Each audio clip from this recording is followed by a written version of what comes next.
Chapter 4. Yawny Valley Science and Letters Academy had a school picture day tradition that went back 5 principles. Each year, the whole student body, the faculty, and the staff would assemble on the lawn in front of the school. Principal Barkin, in Yawny Valley, there had always been a Principal Barkin, would take his place at the front of the group.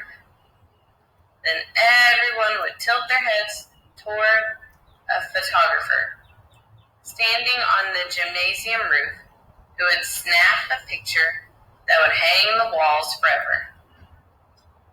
Here's the picture from 1883. The cow was not a student, but it frequently grazed on the grounds. From 1937, look, it's Jimmy Barkin, known to his students as the Smiling Principal, and to his family as the Family Shame. And 1972, that's current Principal Barry Barkin, then a student standing next to his father, former Principal Bertrand Barkin, then a principal, right there in the front row.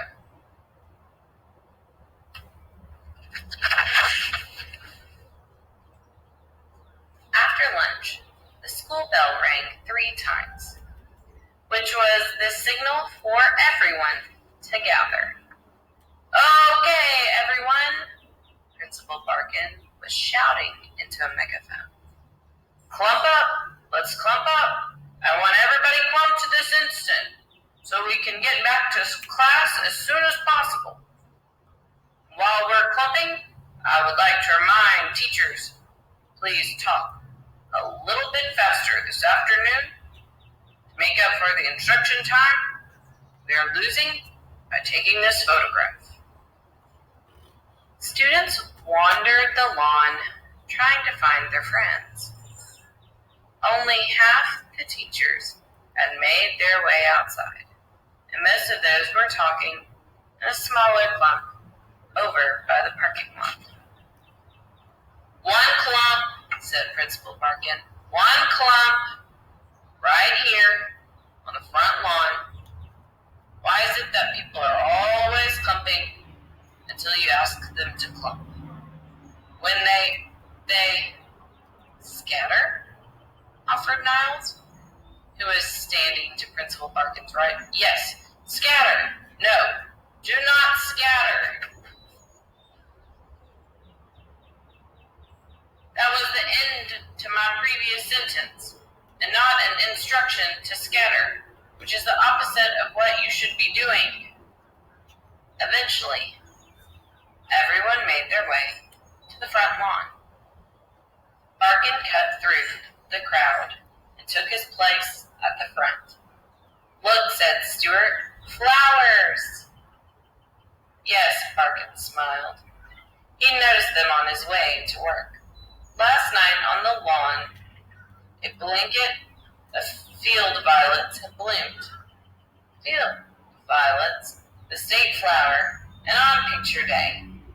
Barkin considered it a sign from the universe.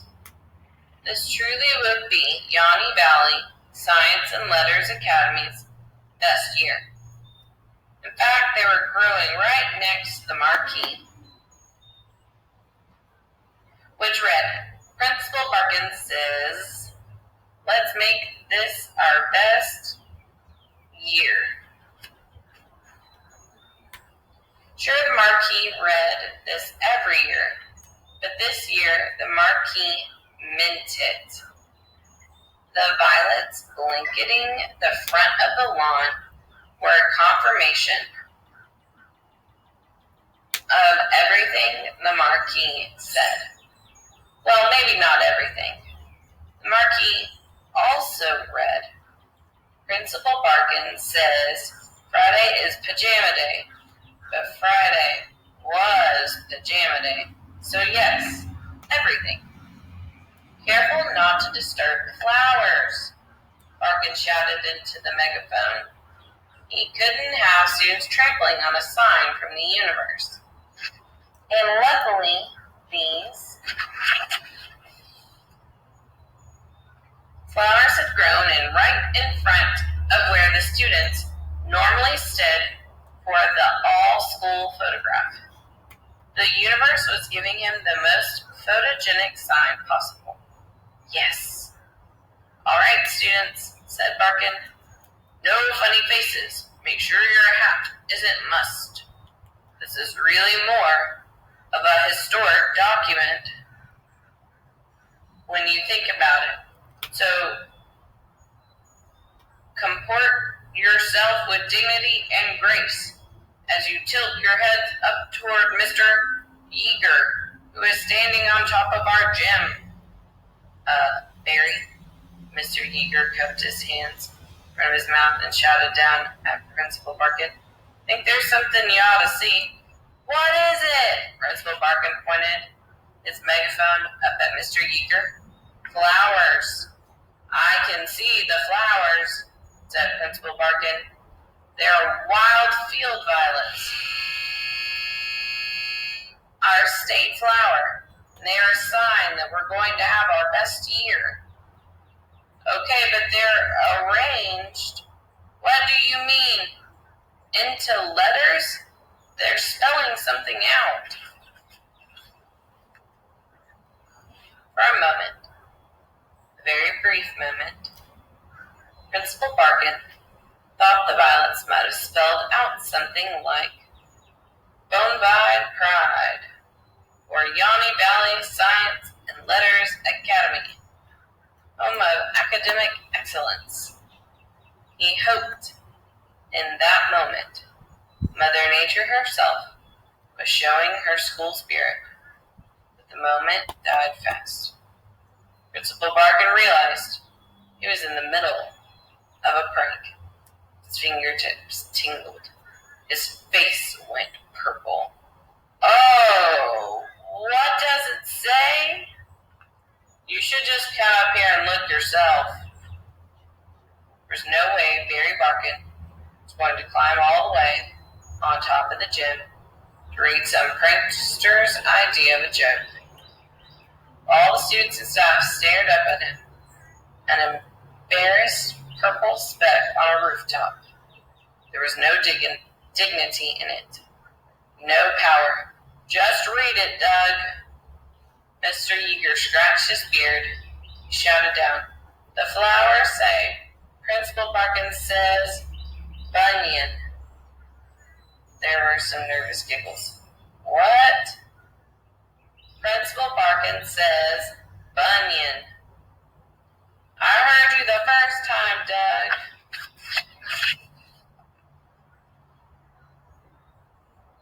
That's hilarious, said Stuart. What's a bunion?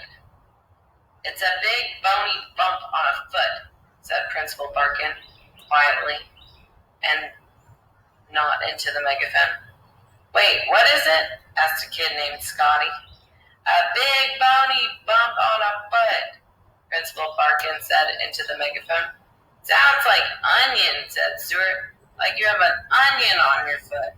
Everyone laughed. This may be the first time people had laughed at one of Stuart's jokes. I do not have an onion on my foot or a bunion on my foot, said Principal Barkin. This is ridiculous. I would never say bunion. You just did, said Stuart. Twice, said Holly. Stop laughing, said Barkin. There was more laughing. Enough, Gus. Dig up the flowers. The school janitor hurried off to get a shovel. Niles approached cautiously. Principal Barkin. Yes, Niles? Principal Barkin was glad to see Niles' serious face and somber eyes. Here was a student who didn't go in for bunyan pranks or onion jokes. I'm afraid Gus won't be able to dig up those flowers. Of course he can, Niles. Gus is a strong man and an excellent digger. Just last week I don't doubt that, Niles said. But these are field violets. Yes. The state flower? Niles, I know our state flower. I am a principal. I am filled with pride and knowledge of our state. Well, then you know that it's illegal to dig up a field violet. They're protected. Principal Barkin became a deeper shade of purple. The color of a field violet, actually. Of course I knew that, Principal Barkin said. I just forgot. Gus, do not dig up those flowers. Gus hurried off to replace the shovel. Principal Barkin paced furiously. What to do? Find this prankster? Of course. And punish the prankster severely. But what to do now? With the photographer on the roof and this whole school watching. Maybe it's not so bad, said Miles Murphy, who'd come up to join Niles. Maybe people will think it's like Paul Bunyan. This was exactly the kind of foolishness that made Principal Barkin wonder why a kid like Niles hung out with a kid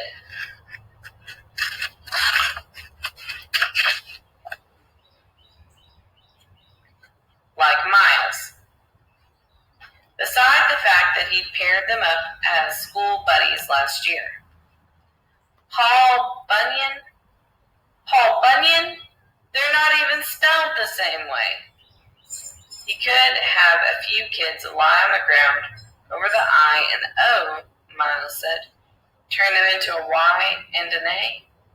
Yeah, said Niles.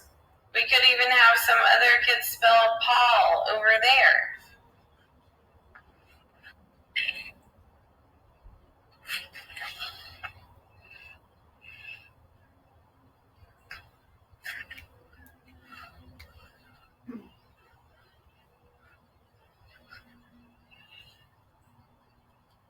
Principal Barkin says, Paul Bunyan? What does that even mean, Miles Murphy? Miles shrugged. I don't know, but what would you rather be saying in the all-school picture? Bunyan or Paul Bunyan? Barkin stared at Miles. Then he picked up his megaphone. All right, students, listen up. And so...